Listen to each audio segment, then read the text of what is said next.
Yo, what's going on, Headliner Nation? We finally have an NFL schedule to start breaking down. The NFL schedule released tonight. We've known for a while now who was going to be playing who. We just didn't know how the schedule would shake out. And don't forget, we have an extra week this season.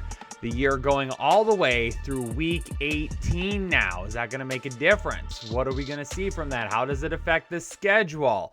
Well, I'm going to give you some of my first reaction takes right here. I've had a chance to look at some of the schedule, but listen, I wanted this video to be like super organic, like really actually truly talking to you about it as I'm going through it as well, and talking kind of what I'm seeing and understanding. So I haven't gone through all of it. I wanted to break it down with you as I see it. And I'm not going to be giving you any predictions tonight. The prediction show is going to be coming after this. We're splitting it into two videos this year. So this video is just going to be really, what do we see in the schedule? What are some different points that we see, some things of interest to keep in mind?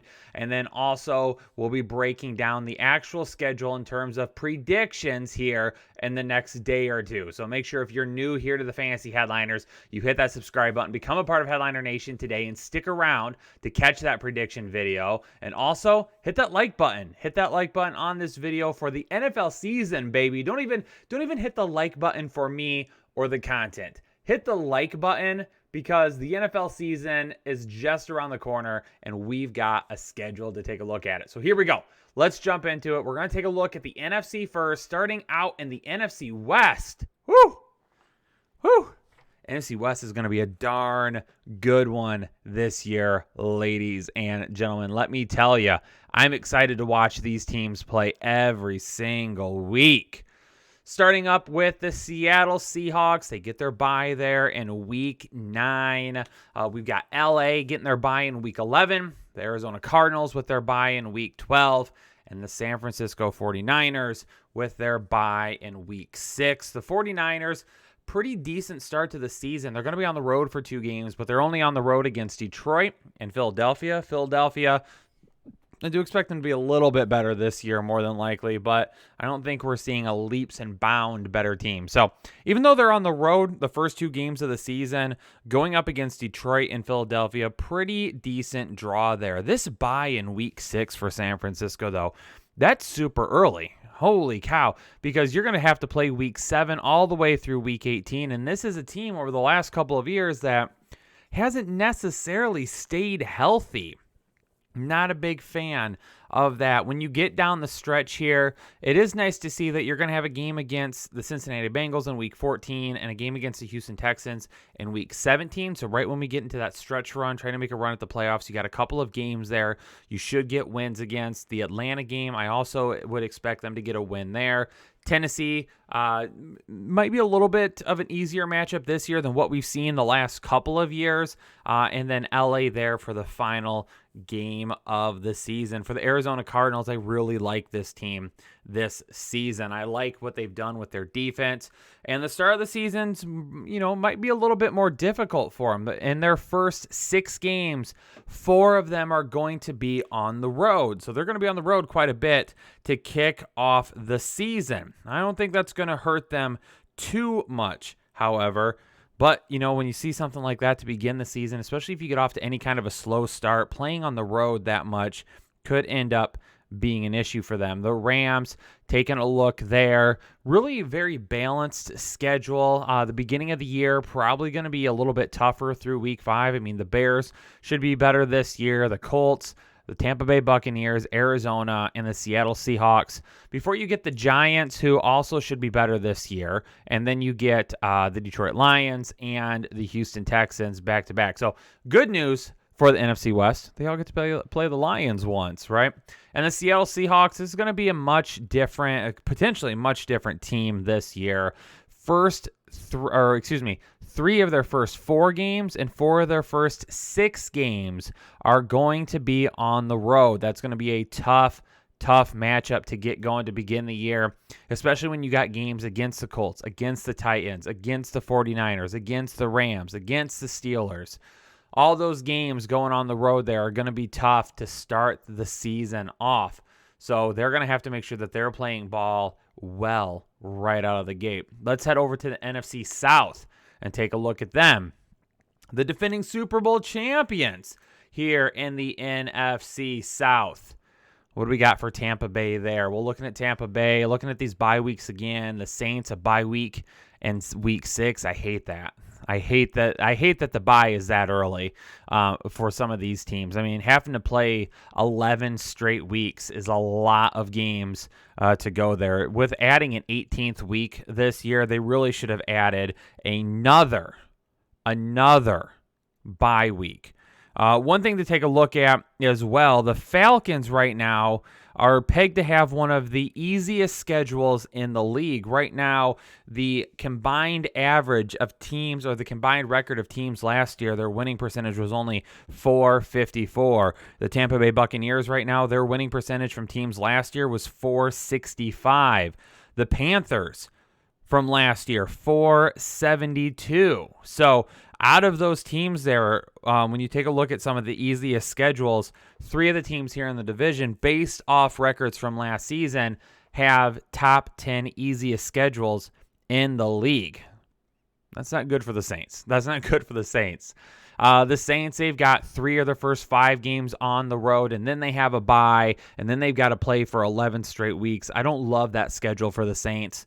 Not necessarily based on exactly the teams, but just how it's laid out. I don't love it. And based on the schedules for the other teams, that's going to be a tough one. One note to make right here, Tampa Bay on the road in week 4 going up against New England. Tom Brady is just over 1,000 yards away from passing Drew Brees as the all-time passing leader in the NFL. Of course, Drew Brees retiring. He is done. Tom Brady could take over that spot in New England in week 4. How would that be? Oh, man. You best believe Tommy Brady is going to be coming to play that week. You've got the bye there in week 9. I like those week 8, 9, 10 byes for these teams. I like that time frame, or the 9, 10, 11 time frame. I like those time frames for the bye. Carolina Panthers, their bye isn't until week 13, so they got to play 12 straight weeks before they get a bye. Always like to see those byes more towards the middle of the schedule. And the Atlanta Falcons, they're also going to be in week 6. And they've got a London game right before that as well. So they go to London to play the New York Jets in week 5.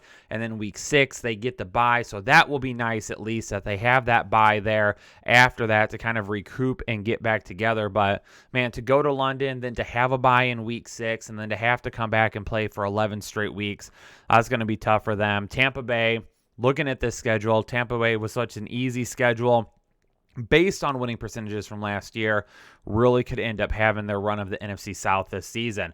The NFC East, a division last year where no one wanted to run away with it because having a 500 record last year, well, no. That was like me and snakes. I don't want anything to do with snakes. I don't want them to go. I don't want to be near them. I will run the other way. That's the way it was last season for the NFC East. They saw a 500 record and they were like, nope. We don't want no part of that. Get away. Ladies and gentlemen, if I see a snake, I will push one of my children down. I will sacrifice them to get away from that snake. I'm half joking there. Not really.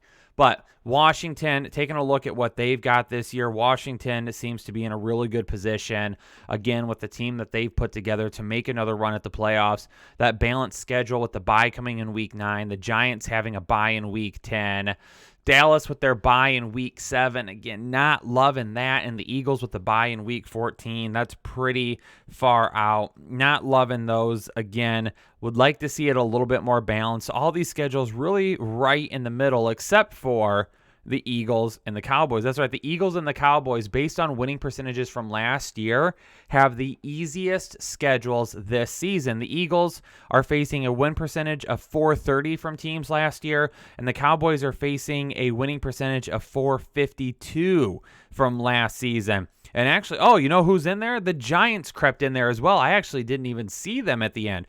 The Giants creep in with one of the easiest schedules, the 8th ranked easiest schedule in the league right now, with a .472 winning percentage of teams from last season. So we've got 3 teams from the NFC East also in the top 10 easiest schedules for this season. And listen, if there's a division that needs it, it's this division. Now, this division should be much better. Washington continued to work on that defense, and they brought in Ryan Fitzpatrick to be the starting quarterback.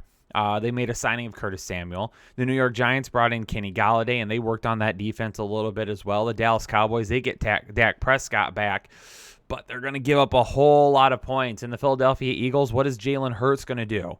That's going to be a big question as well. Jalen Hurts, a little bit of inconsistencies last year. I talked about that on a video the other day. We're going to have to see what they do, and they don't get a bye until week 14. So they're going to have to play 13 straight weeks before they get a bye.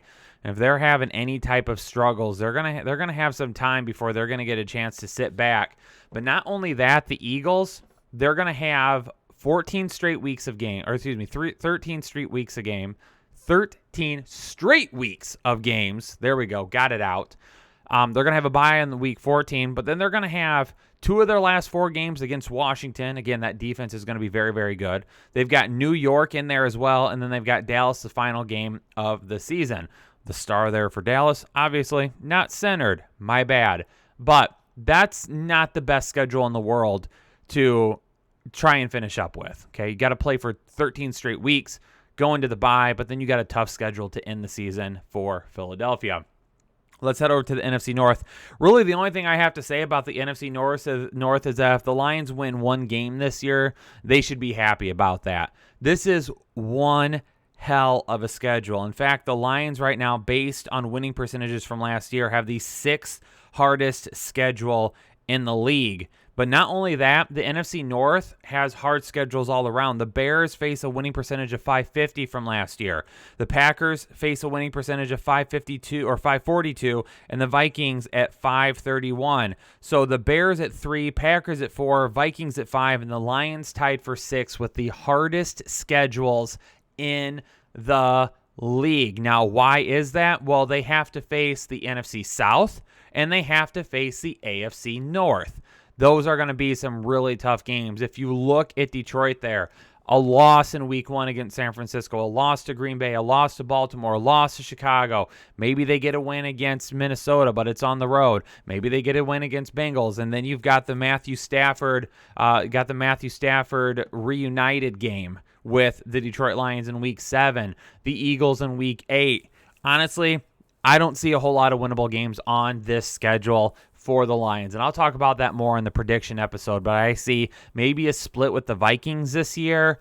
Maybe they get a win against Carolina in the final game of the season. Maybe they can go ahead and get Cincinnati since it's at home, but they're going to be picking in the top 5 again next season. Minnesota, all these teams are going to have a tough schedule this year, and quite honestly, Green Bay is the only team that I'm looking at and saying this is a team that can run away. The NFC North this year might be a lot like the NFC East last year, where everybody just seemed to struggle on a weekly basis. If Aaron Rodgers is back with Green Bay, which I do expect him to be, I could see Green Bay finishing, above 500, winning this division easily, and the Bears, the Vikings, and the Lions, all of them struggling to finish at or around 500. The Lions are in a full rebuild. They don't really have a whole lot of weapons on offense right now outside of Hockenson and Swift. The Vikings right now, they've lost some players.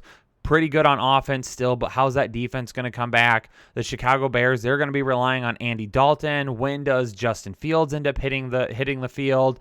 This is going to be a tough schedule for Fields to take on in his rookie year.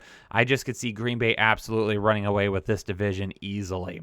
The AFC South. Let's head over to the other conference, the AFC South. Looking at the Titans, the Colts, the Texans, and the Jaguars. The bye for the Titans coming in week 13, week 14 bye for the Colts, week 10 bye for the Houston Texans, and a week 7 bye for the Jacksonville Jaguars. Now, not a whole lot here in terms of difficult schedules. The Colts right now are tied for the 9th easiest schedule based on winning percentages from last year at 478. But not a whole lot else. Not a whole lot else here. A very balanced schedule for all these teams. We do have a London game in there as well. Jacksonville and Miami will be playing in London in week 6. So you'll want to keep that in mind, fantasy football fans. Any London games you got to keep in mind. That's one thing I did not miss from last season is the London games. Really wish we wouldn't have done that again, but, beggars can't be choosers. The Tennessee Titans, they've got 3 of their first 5 games on the road to begin with. The nice thing is, though, after the bye, when they come back, you've got you got Jacksonville there at home, which will be good. You have Miami at home, which will be good. You have the Texans on the road, which will be good. You have a tough game on the road at Pittsburgh and a tough game at home against San Francisco. But 3 of those last 5 games there absolutely winnable for Tennessee, so you like to see that. The Colts are going to have a tough stretch of games week 3 through 5. They have to go on the road and play Tennessee, Miami, and Baltimore. All of those are games that they could end up coming out with L's. So there is a potential that we look at this team to begin the year where they get off to a very slow start, where they're maybe 1-4 or something along those lines. That would be tough for them to come back from, but they absolutely could do it. The Texans are going to be a mess this year. We don't even know if Deshaun Watson is going to be back yet or if he will play this season. But even if he does, they're going to be a mess. And Jacksonville, obviously with the rebuilding process and things like that, I'm not expecting a whole lot out of them this season. Hopefully that offense takes a step forward with Trevor Lawrence. But this is a pretty balanced schedule until you get to about week 12. And then week 13 through 18, they're only at home twice. They have to go on the road to the Rams and the Titans, the Jets and the Patriots, and then they're at home against the Houston Texans, and in Week 18, they're going to have the Indianapolis Colts. So they're going to be on the road quite a bit at the end of the year. For a younger team, that can be tough. You get towards the end of the season, guys are banged up, getting worn down a little bit. You got to go on the road that often. That can be play a little bit of havoc with your schedule there. Let's head back out east. Check out the AFC East. Much improved AFC East. What can the Buffalo Bills, can they go ahead and reign supreme again in the AFC East this year? Miami should take another step forward. New England should be much better this year. The Jets, are they going to take a step forward? I really loved what they did in the draft. They're going to get some guys back who opted out of last season, so that's going to help them. One thing I like about the Jets schedule, yes, they might get off to a pretty slow start, but they could finish very strong. They're at home week 10, 11, 12, 13, and 14. Then they're on the road against Miami, home week 16 and 17, then on the road in Buffalo in week 18. So a lot of home games there to end the season. That's perfect for the New York Jets. Those are definitely some winnable games at home, and they're going to have to take advantage of that. The New England Patriots, they've got a rough stretch right in the middle of the season, being on the road in weeks 8, 9, 11, and 13. And during that time, they're going to have to go face LA. They're going to have to go face Atlanta, who's going to be a tough offense to stop, especially at home. They're going to have to face the Buffalo Bills on the road. And in between that, you're going to get the Browns and you're going to get the Tennessee Titans. So that's going to be a tough stretch of games.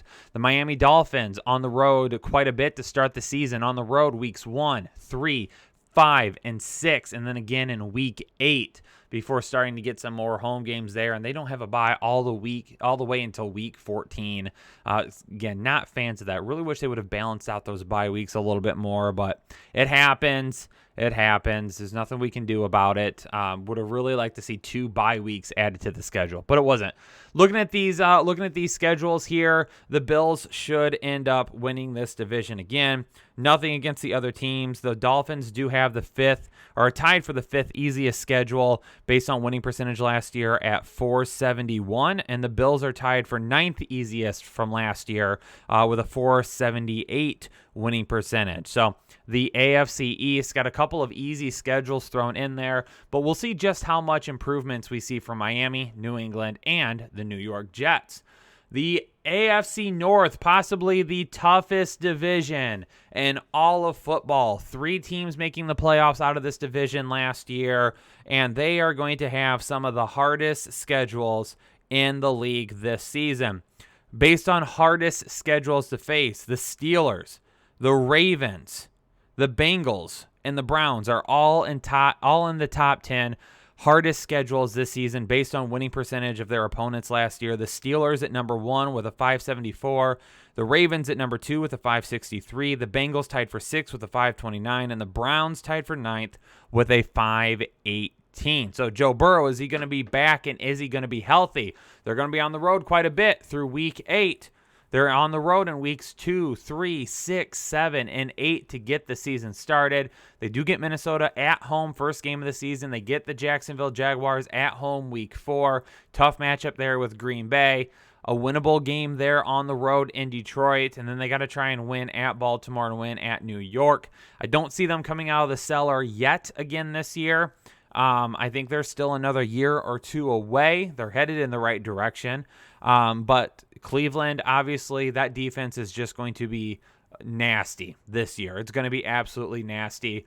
When I look at the AFC North, if there's a team that I say could take the biggest step backwards, I think it has to be the Pittsburgh Steelers.